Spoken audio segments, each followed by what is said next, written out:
Hello and welcome to this art lesson on how to draw rocks. Now, in this art lesson, we are going to be looking at how to create three-dimensional rock forms. We're going to be analyzing rocks. We're going to be drawing over the top of rocks to create what looks like a mesh over the top of rocks. We're going to be looking at a couple of books in this series, and this is the How to Think When You Draw series. If I go over to the page on rocks, here we go. We're going to be using this particular page for our rock formation drawing, and we're going to be looking at how to create that base shape, how to draw contours, and then how to turn those contours into a wireframe. And that's going to be the focus of our lesson, is actually analyzing a few photos and then actually drawing over the top of those photos to create those rock forms. So that's what we're getting into. So here we have some examples of different kinds of rocks. And what we're going to be doing is taking one of these, the one in the top right, which is the Devil's Marbles, and we're going to be drawing over the top of that for practice. We're going to be trying to create the three-dimensional wireframe that wraps around the rock to really see the three dimensions. So our plan is to draw over the top of the rock, and we're going to start doing that on the next image. What I'd like you to do is just have a watch of me doing this, and then you can go and try it yourself. And you can come back to this video if you're struggling, but best thing to do is to have a watch, understand the overview, and then go and do it for yourself. So here we are. I'm going to get my pencil out, and I'm just going to set it to a white color so that I can draw over the top of this. Now, what we're going to be doing is starting with those two contour lines that we saw from the book, the one that goes vertical down the middle and horizontal across the middle. So I'm going to start with the one on the left, and we're going to start drawing down the middle of the rock. Now, I'm thinking about where the middle of the rock is.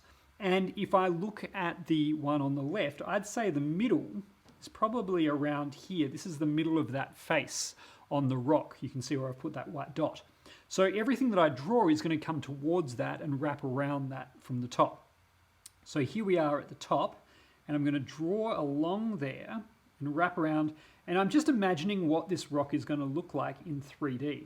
So there's my middle line, and you can go back and you can change this as much as you like. There's no wrong way to do it. It's just if it doesn't look right, then it's wrong.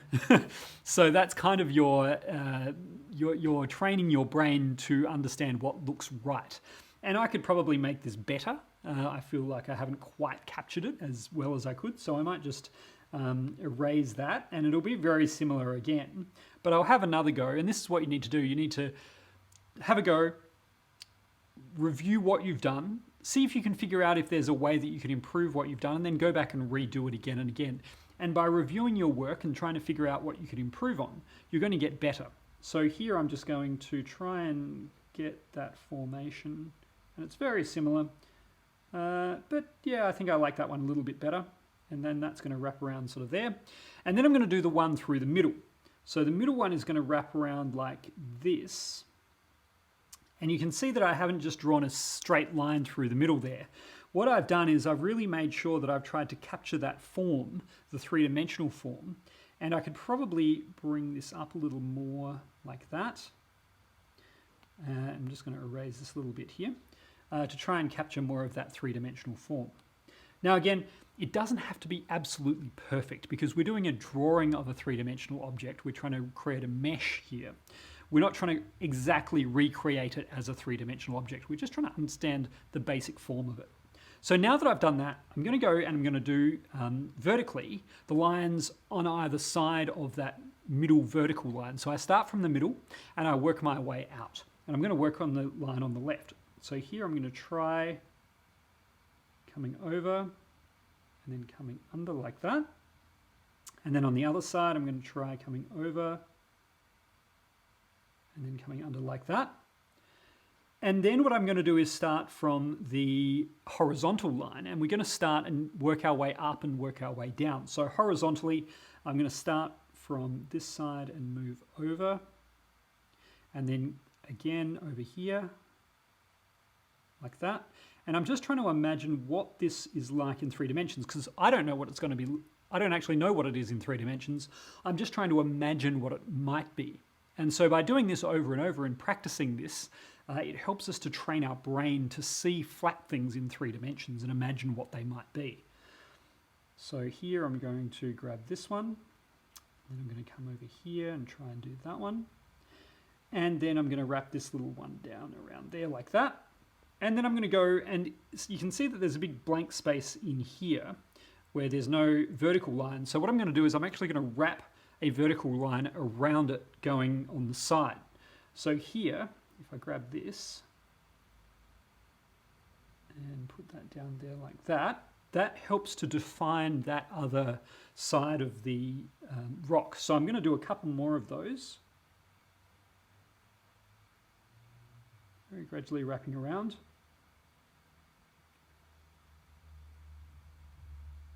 Like that. And then I'm also going to grab one here and wrap that around going back that way. So this helps just to give us a little bit more understanding of the dimensionality of this rock. And I think that's pretty good. So we'll move over to the next one now and we'll have a go at doing that one as well. This one is a lot rounder, it seems. So what I'm going to do is find that middle position again. Like that. I think that's about the middle of that face. And then I'm going to try and find the middle position, say something like that. And then I'm going to start drawing those horizontal lines again. I don't like that one. I want to, let me do something like this. That's looking good. Something like that maybe. There we go. And then I'm going to try doing the, I was doing the vertical lines there. I'm going to do the horizontal ones this time. So here we go, like that.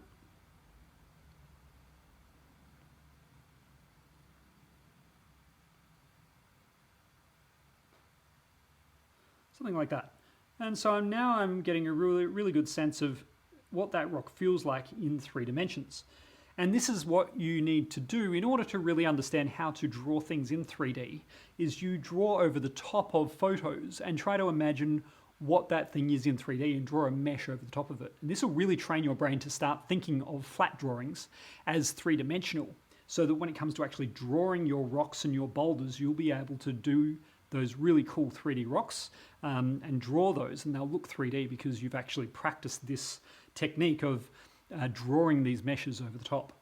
So what I'd like you to do is go on, and I've provided some examples for you, some other photos of rocks for you to be able to go and draw over the top of. Practice those and you can submit those for review. We're over the next few weeks, we're going to be looking at mountains, we're going to be looking at erosion, we're going to be tying this in with everything we're learning in science. So you're going to learn not only about rocks and erosion and the age of the earth, you're going to be learning how to actually draw that and how to analyze it and actually bring that out into artwork. And that's pretty cool, because then you can create your own landscapes.